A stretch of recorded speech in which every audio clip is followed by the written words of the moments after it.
എടാ, നിനക്കിപ്പോ ഒരു പൂ ഇഷ്ടപ്പെട്ടാ നീ എന്താ ചെയ്യാ? ഞാൻ വേറെ എന്ത് ചെയ്യാൻ? അത് വീട്ടിലേക്ക് പൊട്ടിച്ചുകൊണ്ടുപോകും. അപ്പൊ ഒരു പൂ ഇഷ്ടപ്പെട്ടാ നീ അതിനെ പറിച്ചെടുക്കും, ഉറപ്പല്ലേ? ആ, ഉറപ്പായിട്ടും ഷുവറും. പക്ഷേ നിനക്കതിനോട് ഇഷ്ടത്തിന് പകരം സ്നേഹമായിരുന്നെങ്കിലോ? എടാ പീറ്ററേ, നീ ആ പൂവിനെ പറിക്കില്ലടാ.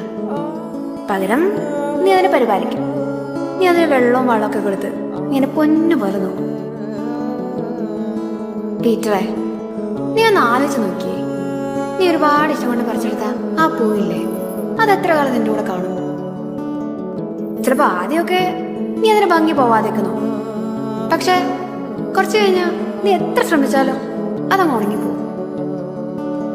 പക്ഷെ ഇതിൽ തന്നെ വേറൊരു കാര്യമുണ്ട്. നേരത്തെ പറഞ്ഞ സ്നേഹത്തോടെ പരിപാലിച്ച ചെടി